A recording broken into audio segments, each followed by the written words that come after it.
Fellowship. Uh, Assalamu alaikum. This is Aqsa Iqbal, your host for today's session at a Young Professional Fellowship.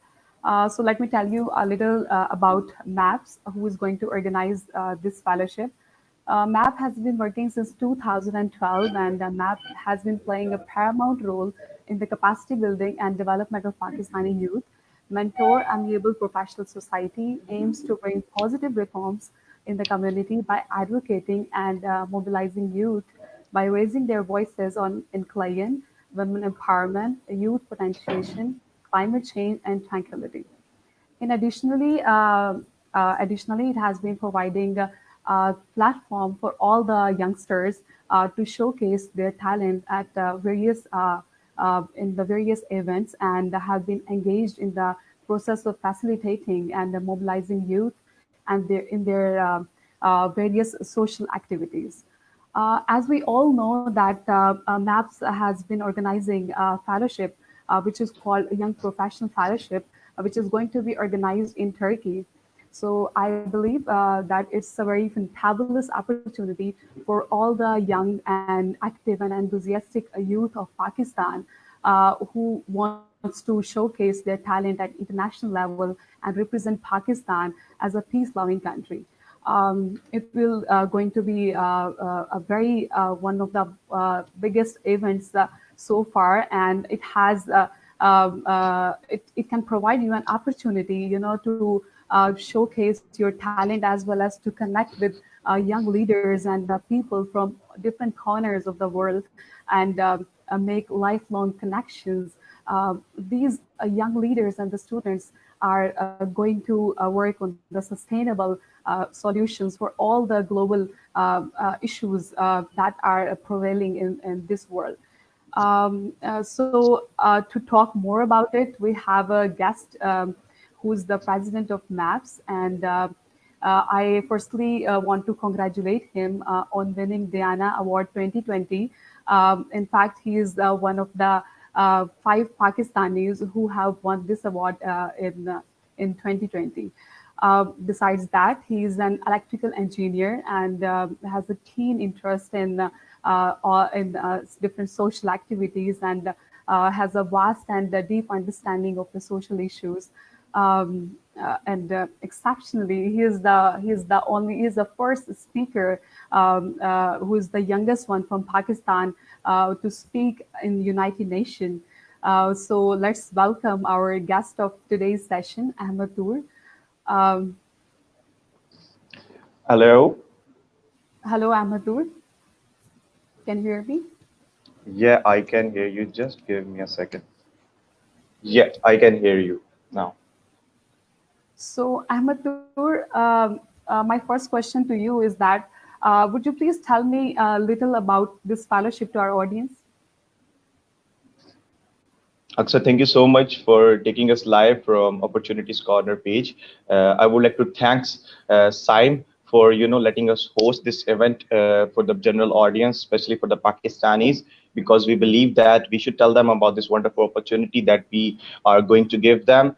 So basically, the Young Professional Fellowship is for those people who wants to, have some trainings and workshops in different program at the same time on different topics. So there's a difference between a conference and a fellowships. In conference, you are going to, display your projects and display your initiatives.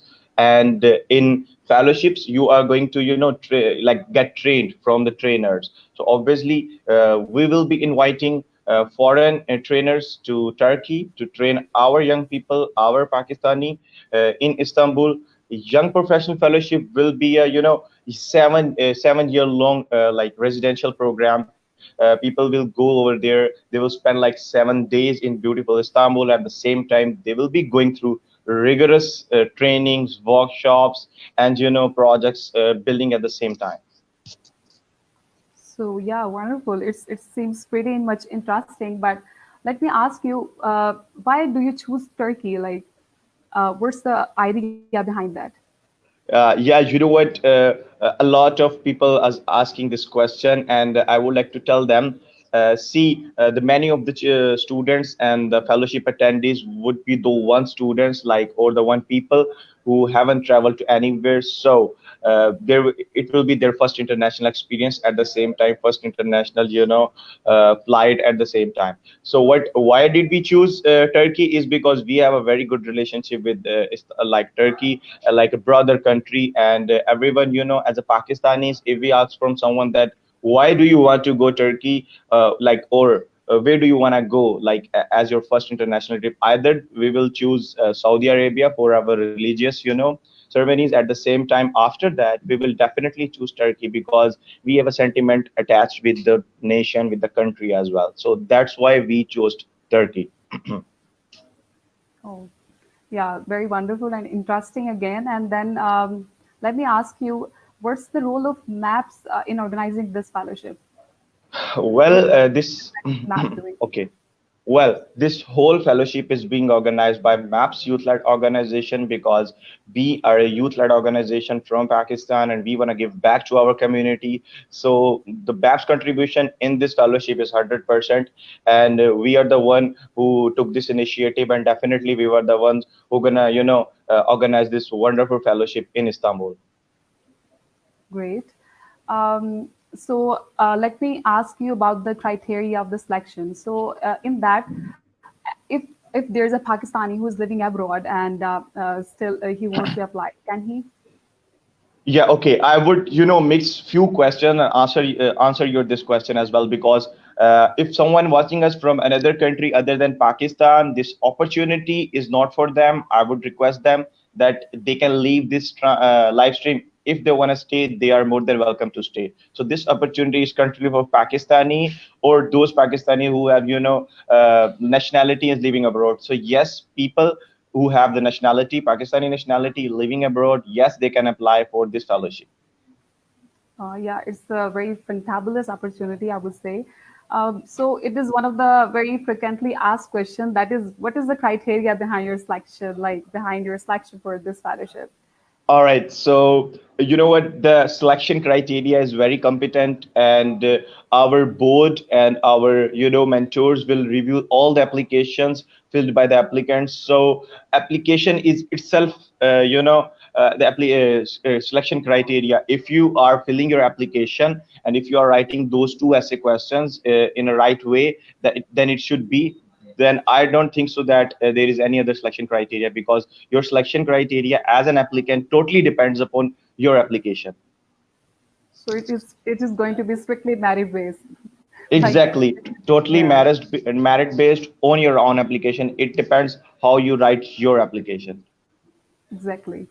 So let me ask you, like, if someone is have been selected for this fellowship, so what would be the like kind of activities that one is going to do there? And if you give us a little reflection about this whole fellowship, so All right. So the people who will be get selected on a fully funded basis and on observatory seats, they would all have the pre-departure orientation in Pakistan, and after that they'll have an orientation in Istanbul, obviously, and there will be trainings and workshops daily on daily basis. Okay, they'll be spending like 10 plus hours on these trainings and workshops, and after those hours they'll be presenting what they learn in a whole day. And there will be trainers and mentors for one-to-one counseling of those 10 fully funded delegates. So what, I can say that, and I have said that earlier, that the people or the 10 people especially, or that observatory delegation, they will have a not they will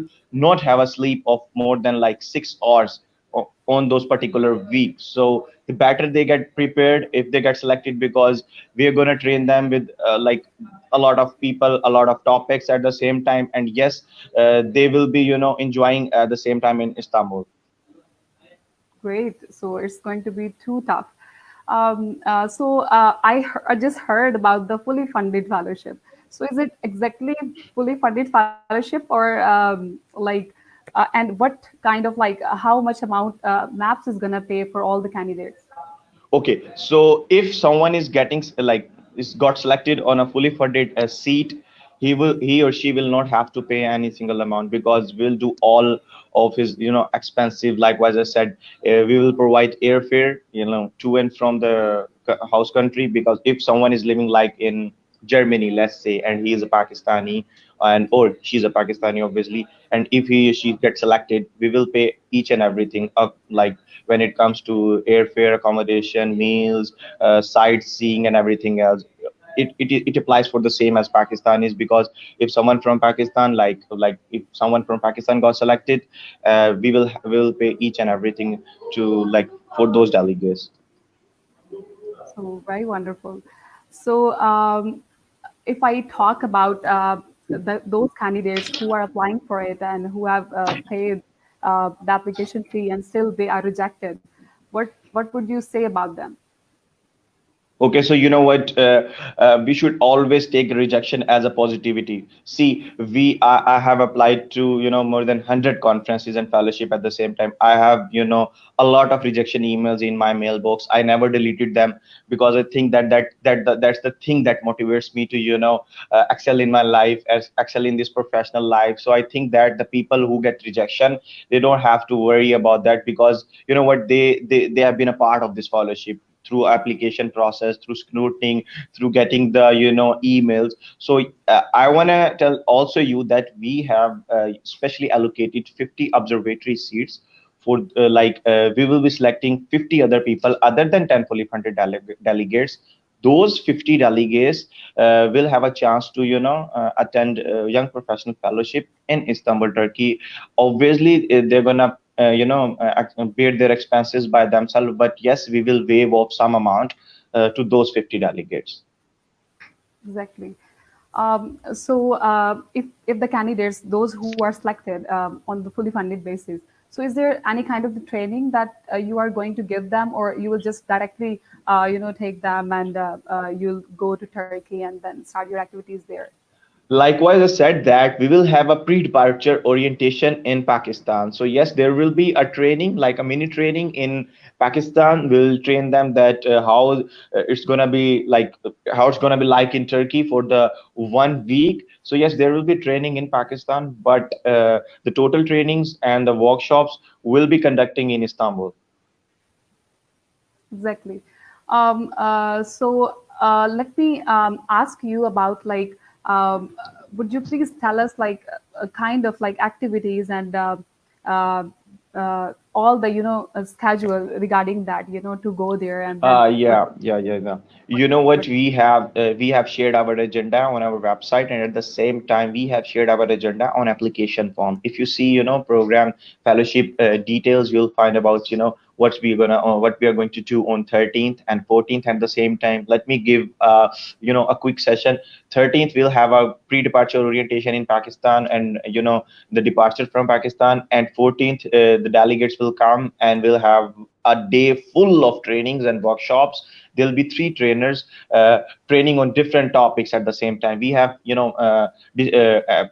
edited the topics on our website, and we have displayed the topics on our application form as well. So yes, they'll be conducting, our trainers will be conducting workshops and trainings at the same time. And 15th they will have, half day on trainings and workshops, and the other half day they're gonna be participating in our peace summit, because likewise I said that we will give opportunity to our young people to be a part of this organizing team and management team of the global peace summit, which is also taking place on those particular date. Because we as maps, as a partner organization of global peace chain, have been conducting these peace summits in different countries. So yes, because likewise I told you that you know what, we have been giving opportunity to the young people to take charge and lead the world and organize some, different conferences at the same time. So yes, we'll be training those people on 13th and 14th, and on the 15th they'll be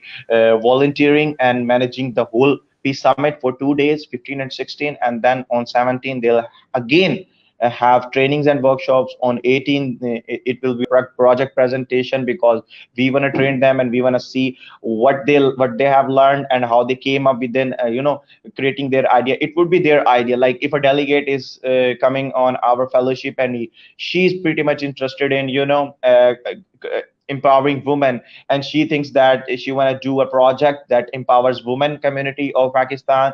So what she'll do is at 13th, likewise as on pre-departure orientation, they will register their interest that yes, I am interested in women empowerment, I am interested, in doing work for child laborers, I'm interested in doing work for peace, and someone is, maybe interested for climate change. So what we will do is we will, organize, or like take one-to-one counseling session of trainers with our fellowship attendees on 14th of August. Then our trainers will train those fellowship attendees with their, interested topics, rather than teaching a general topic to 10 of the fully funded delegates. We will be teaching them their interests, because we don't want to, lose their interest in the fellowship. We don't want to, distract them from their interests. So that's why I have also said that we will be conducting training on their own interest.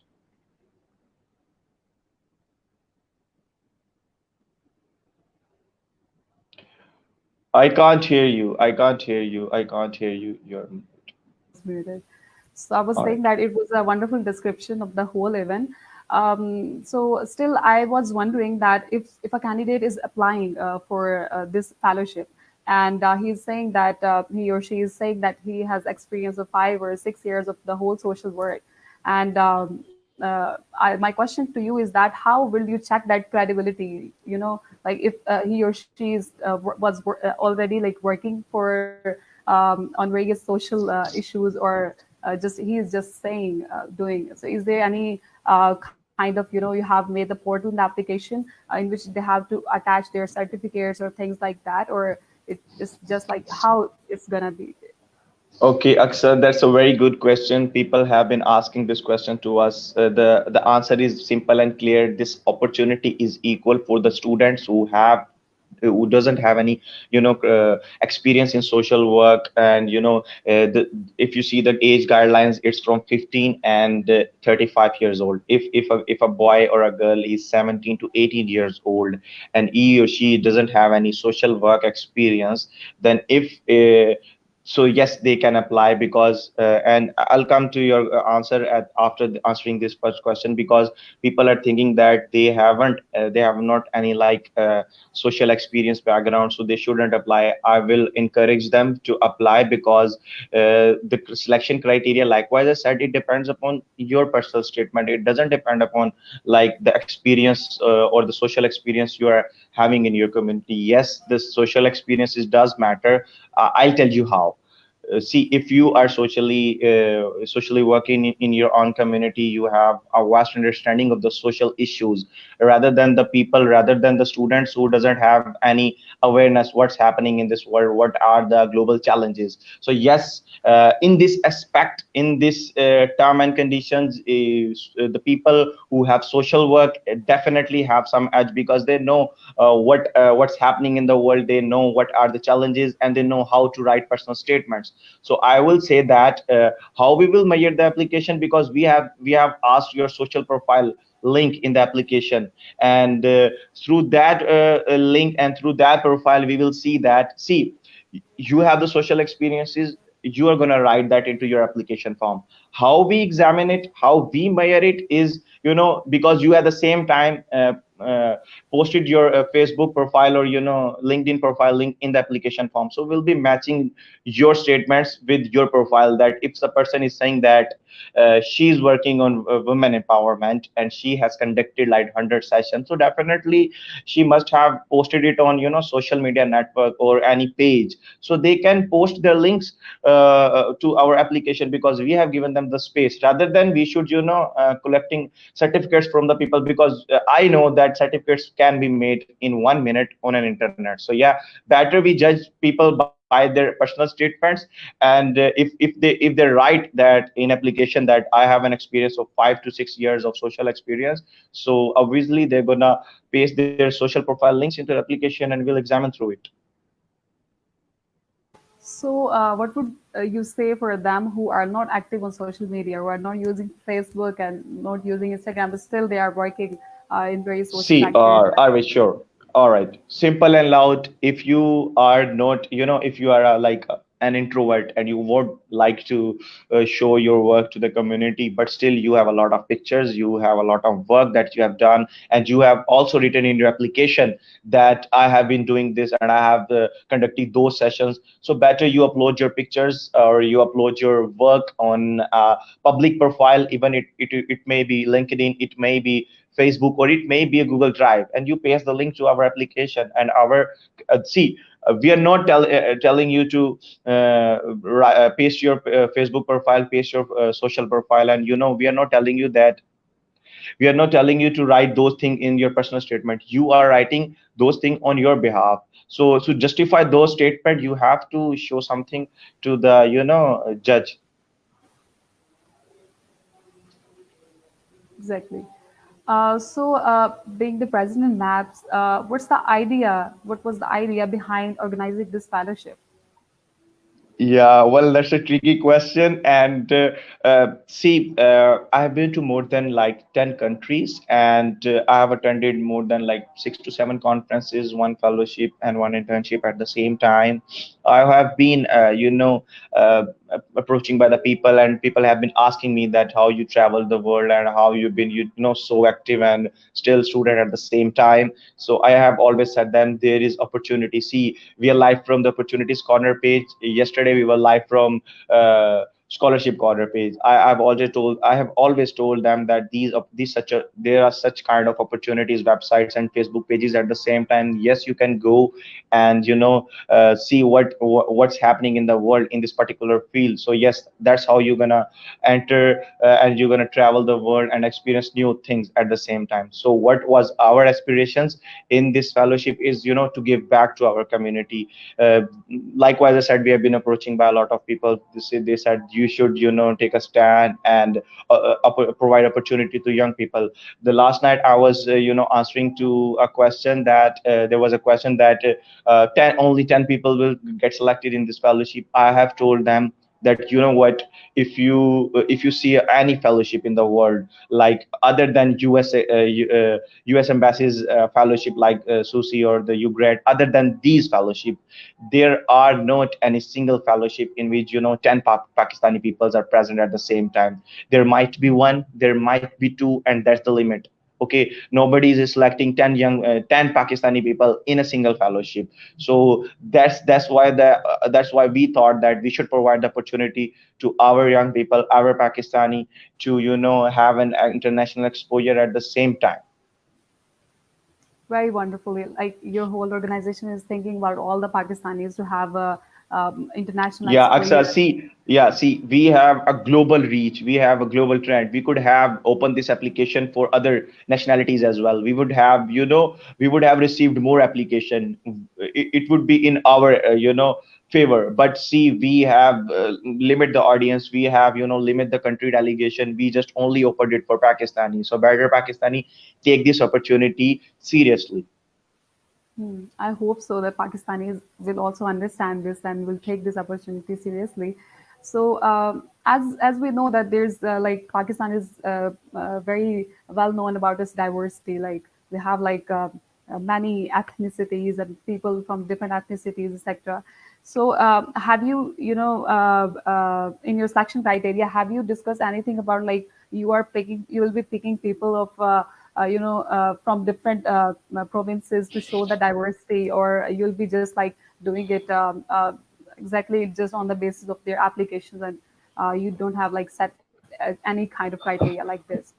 Yes, this is a very wonderful question, and we have allocated seats per province, and yes, there will be representation of each province because, likewise, I said, this opportunity is for Pakistani. For this, that doesn't mean that this opportunity is for the people for Punjab or say this equally opportunity is for the people of Balochistan, KPK, and AJK as well. So yes, there will be delegation representing each province or states.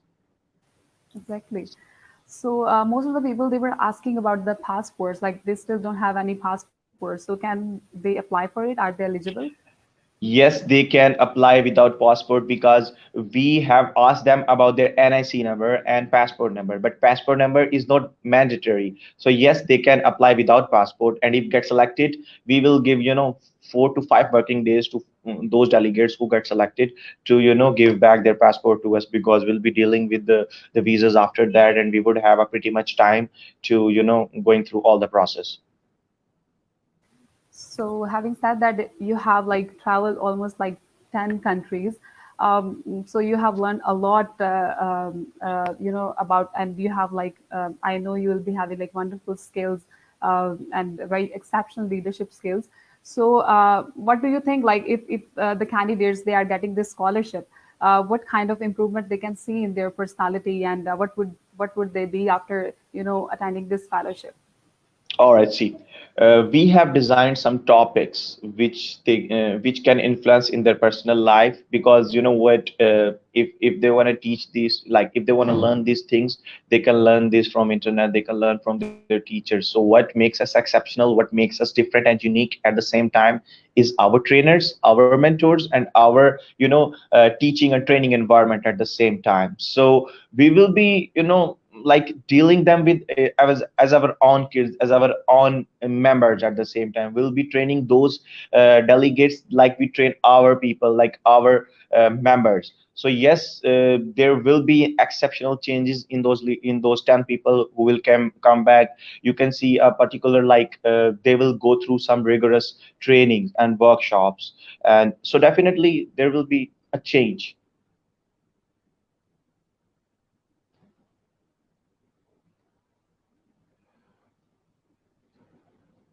You are mute. Up mute and sorry. You are mute, Aksa. I'm really sorry. So I It's was okay. I was No problem. asking that do you think that these 10 days, it's less than actually 10 days, are enough for completing all the all the trainings, and to get all the trainings, and to get all the skills, and work on the specific area domain that you want, and do you think that these 7 days kind of limit is enough to do all those things? See, Aksa, I wouldn't say that 7 days are enough. These are not enough, because fellowship are designed to take place for a long time, like for a month, for a year, for a 2 year. But since we are living in a digital age, and we are living in a total different world right now than we were living, before Corona, before COVID-19. So likewise, I was saying the last night, we have to adopt a different system. We have to change our method of learning. See, 4 to 5 months before, we were learning on campus. Now we were learning on internet and on mere on a phone, cell phone, and we are submitting assignments and exams on a mobile phone.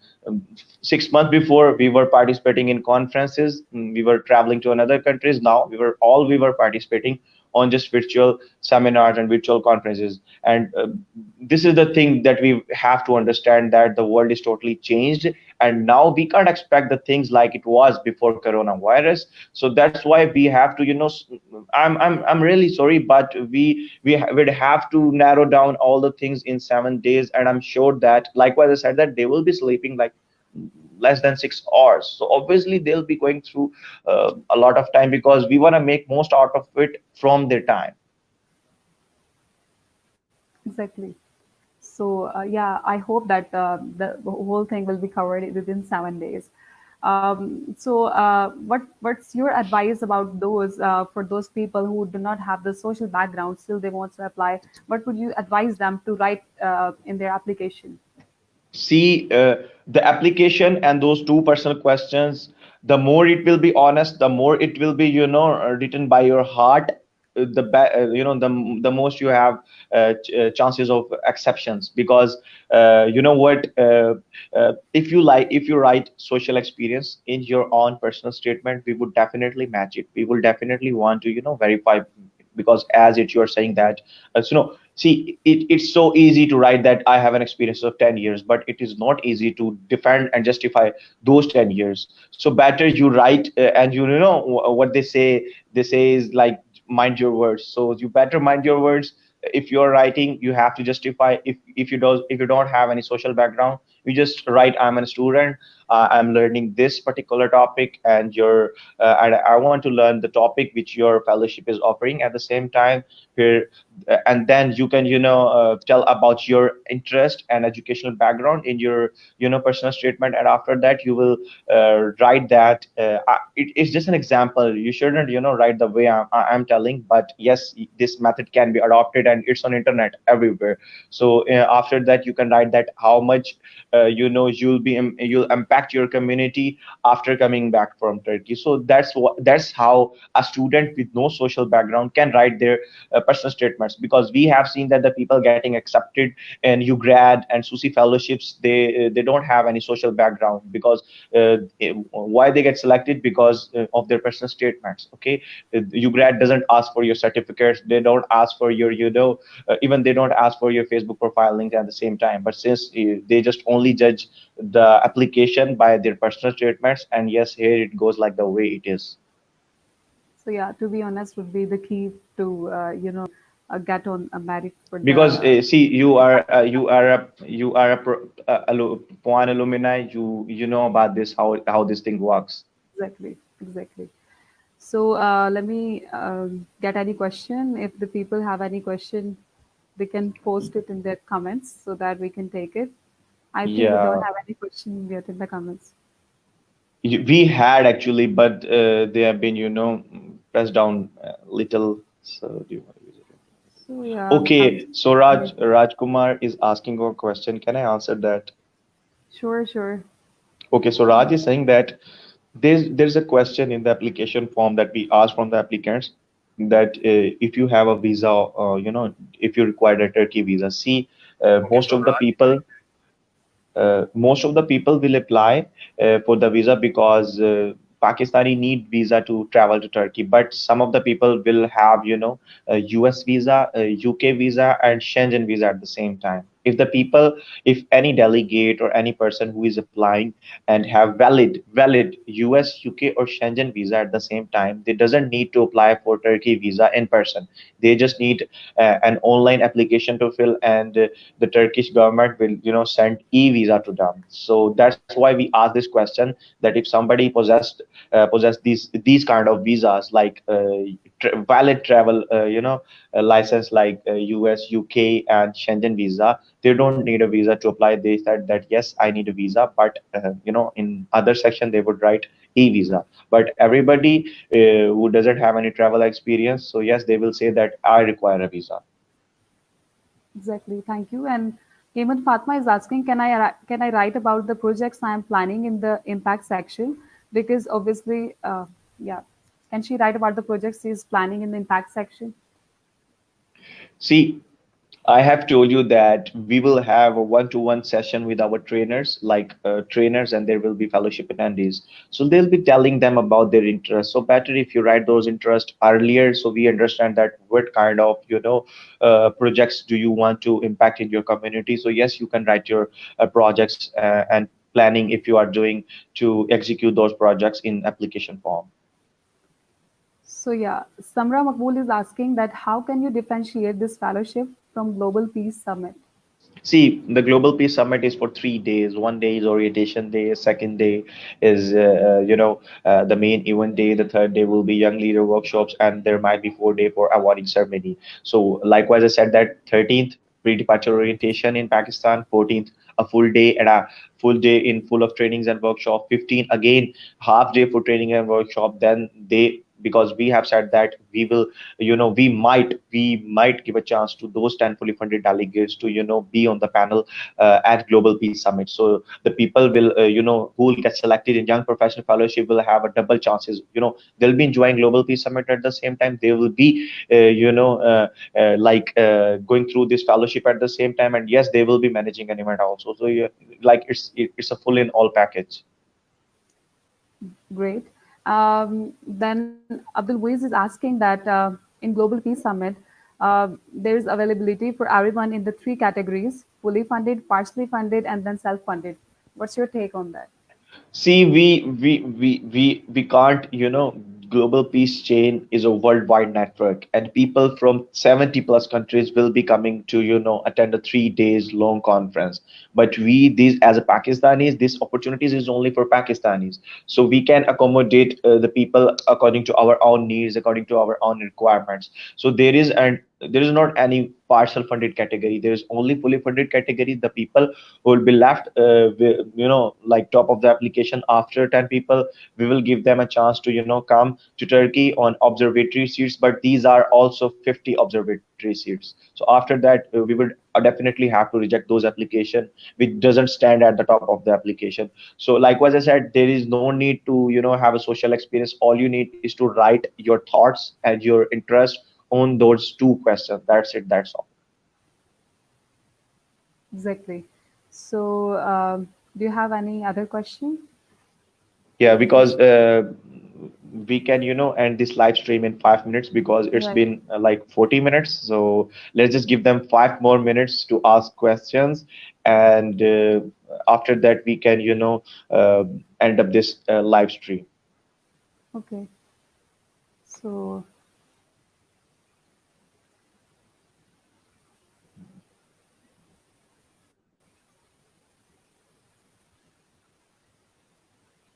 so what would you simply advise those candidates who are applying for this fellowship? The advice is simple and simple, loud and clear, that don't write anything you can't justify, because we don't encourage you to write that you have a lot of experience, that you have done this and that. Yes, you can write it, but if you write it, you better be able to justify it, because uh, that's how the things works. Exactly. So, someone is asking that if someone has already attended a summit, would he able to stand out and have more chances to be No, no, selected? no, no, no, no, no. Like, participating in Peace Summit doesn't have anything to do with fellowship. Fellowship is only designed for Pakistanis. Peace Summit is for all people from all over the world. So yeah, they might know people working in both organizations, but it doesn't have to do anything with our fellowship.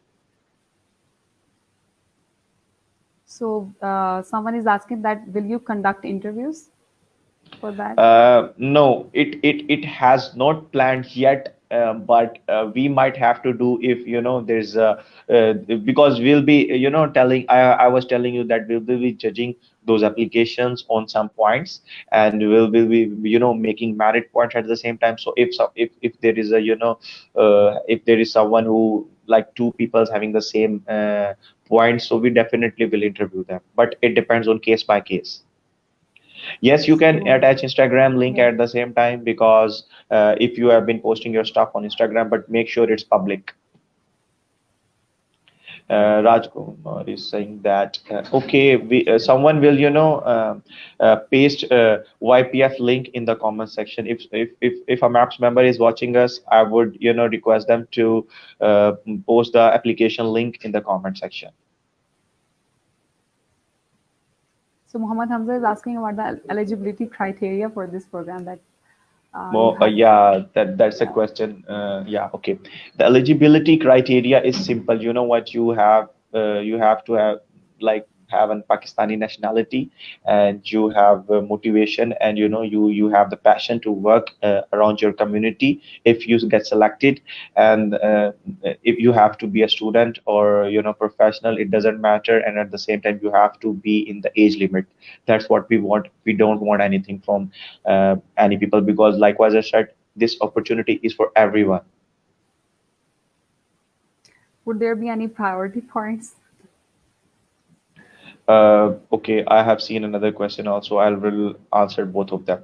Okay, priority points are the people. See, there's a difference between people having social experience and the people having no social experience. The priority point is to write the application in a right way, in a way that you can that your profile can defend your application, because your words will be matching, should match your actions. So that's the priority point. Yes, metric class students can also apply if they are above 15 years. See, Abdul Moiz, I have Yeah. I would like to answer him. See, if you are connected on social media and if you have done projects already, see, you have a priority and you have an edge that you know how to apply for this fellowship, and you will, definitely know that what kind of questions and what kind of answers you could have answered in that personal question. So yes, that's what the edge you will have. Likewise, I said that is opportunities equal for the people having no social experience and at the same time having social experiences. So that's what the edge or experience you have. Look, So, okay. So observer will attend all the trainings, all the workshops. They'll be equally treated as a fully funded delegate, but observer have to pay their own expense. MAPS will not be able to cover their expenses, but yes, we will waive off those amounts which will we just lessen their burden. So definitely we will be waiving off those amounts for them. so Okay, so let's just take question for 1 more minute and we will end this stream. okay. All right, great. Good luck, Abdul Mois. And if you get selected, see you in Istanbul.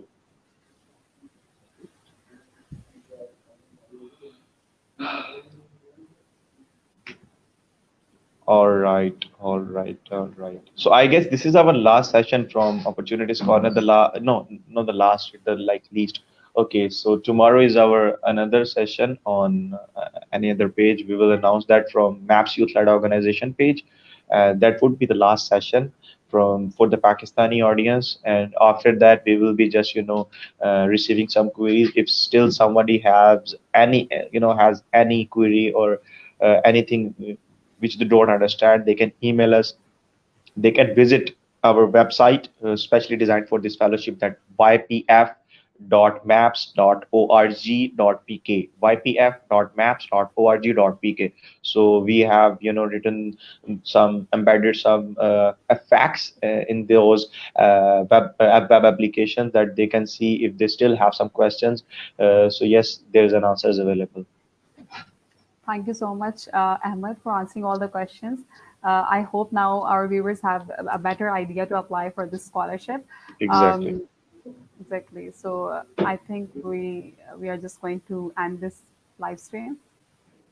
All right, sure. Thank you so much, Aksa, for giving us your time and asking those questions on the behalf of people. I'm sure that we have answered each and every question to them. If still somebody have like any query, any suggestions, even though they can write us to as maps.fellowship@gmail.com, and at the same time they can write us to as on our own official email address. They can find that on maps.org.pk. So it's been a pleasure with you all. And is it necessary to? I will take just one last question and will say bye. Is it necessary to? Okay, Okay. no, no, no. It is not necessary to be with any official NGO or any organization. You can apply if you are a simple student. Uh, Naeem, we have discussed this. You can, watch the stream from the start and learn. If somebody is coming right now, they can watch the stream from the start and they can learn what will be the benefit, how the eligibility criteria, and other things as well. Thank you so much, everyone, for giving us your time and questioning us and giving us a chance to, justify your answers. And thank you so much. And we'll see you some other day at some other page. I would take this opportunity to thanks Opportunities Corner and at the same time Sign, who has been who's been great support for all of these our programs and fellowship, and the guys and the work these guys are doing for Pakistani people and other people from different countries also is just exceptional. They are the one who should be appreciated because they are giving a way to the people that how to apply for opportunities, how to go for scholarships and things like that. So kudos to the guys who've been working on these projects, and Nabil, Saim, and everything else. I've known these people, and I'm sure that there are people more than that. So thank you so much, guys, for doing this exceptional work. We'll hope to see you soon in person. Thank you so much, Aksa, and we'll see you Thank you soon so much, also. Faz, for facilitating youth like this way. And I'm really very inspired and motivated by your whole idea of the fellowship. And I really want to congratulate you Thank for you. arranging such a prestigious fellowship for all the Pakistanis. Thank you so much, Aqsa. Thank you.